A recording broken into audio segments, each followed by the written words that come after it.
I've struggled with depression before for many years of my life, and I always felt sort of helpless, I guess. Like I couldn't accomplish things, or I'm stupid, or there was a lot of self-hatred. And I guess to a degree there always will be, because I'm never gonna, and I think this is true for a lot of people, especially nowadays, you're never gonna see yourself in the best light due to social media. So as some people may know, not everyone, like obviously this isn't a thing that I talk about often, and if you're new here, then it's probably the first video you've seen of me, which if it is, hello, it's good to have you here.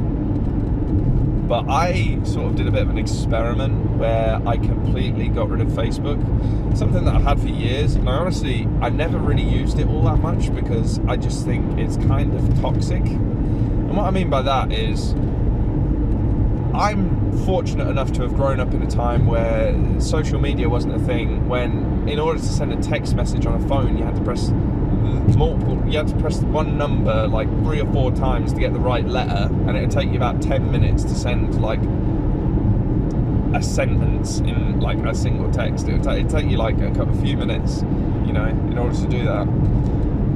So going from that to what we have now, where you've got instant messaging, you've got like phone contracts, you've got internet wherever you go and things. Like I remember when internet was, I had AOL, and it was like 10 kilobytes or something a second, and it was dial-up, so it'd make that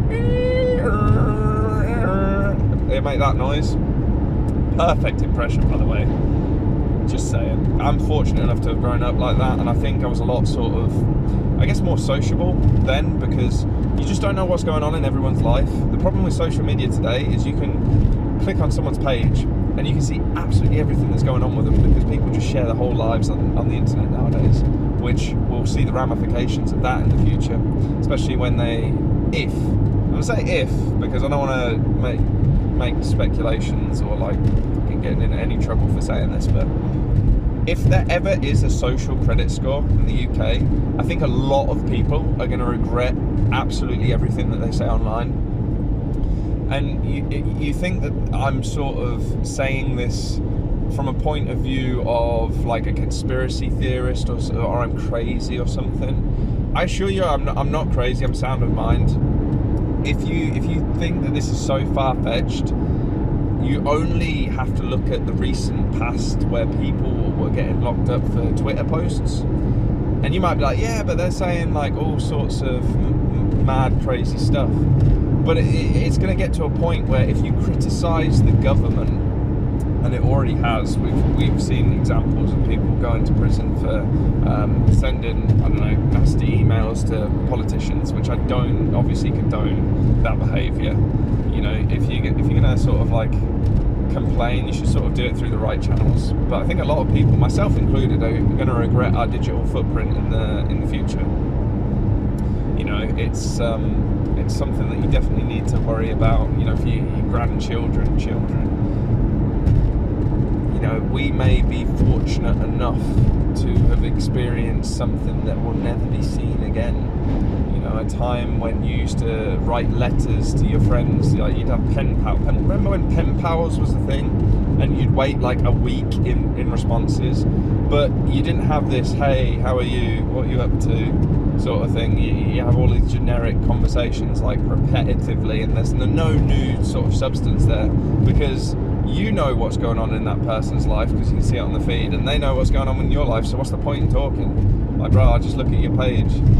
Whereas I'm so not ignorant, but I guess I am a bit ignorant. I don't see anyone's updates. So when I see them in public, and like I ask, if I see someone that I'm friends with or whatnot, and I ask them, I'm like, how are you getting on? Oh, what you been up to? All of this stuff. We've got so much to talk about because they don't know what's going on with me, and I don't know what's going on with them, and it's just such a nice thing. I don't know how to explain it, and I highly recommend for people to back up their photos and everything and deactivate their account and just try it for a couple months and see how you feel. And you'll often find that comparison is the theft of joy, and regardless of whether you care what people think or not, to a degree you are going to compare yourself to what you see. So I think it's very healthy to be in an environment. Also, you got to think about online hate. I've had like mean comments and stuff before.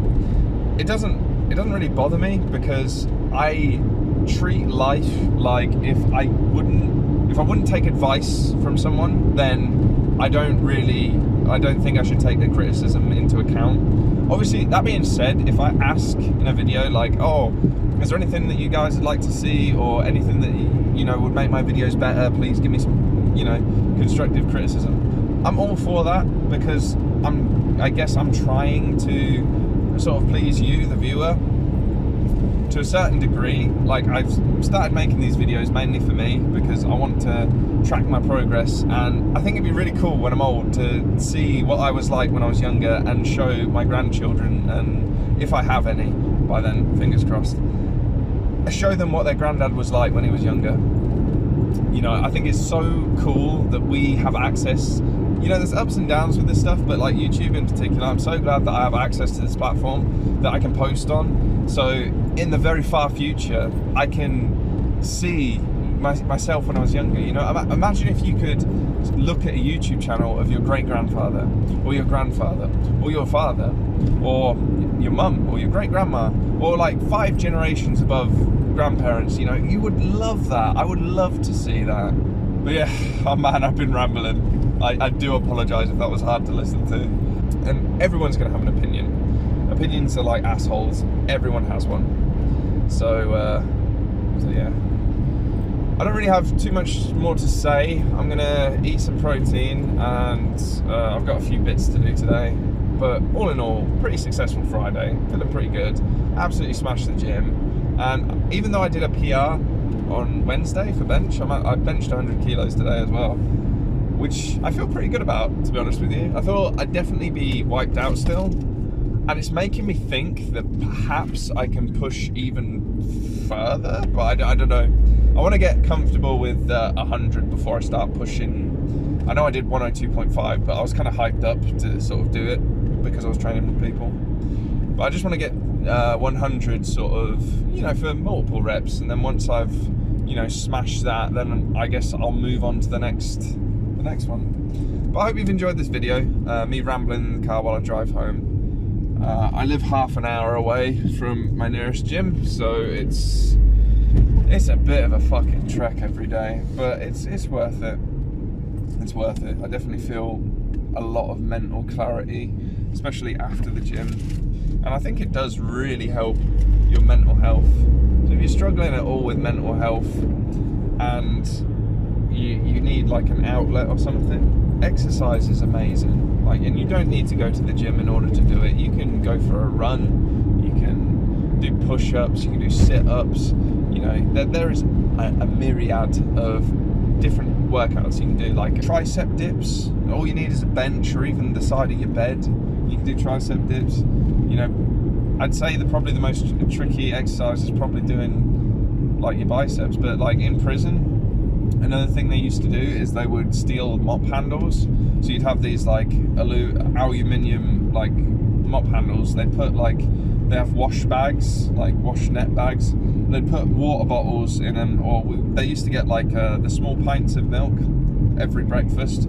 So they'd just hoard them up. They'd fill them with water, get 2 of the laundry bags on either side of the mop handle, and then they can do like military press with it. They can do bicep curls. It's very ingenious what the prisoners used to do. But yeah, I'm gonna end the video here because I'm nearly home. I hope everyone has a great day, and just get after it. If there is something you can do in your life to optimize it and make it a little bit better, I have full faith that you can do it.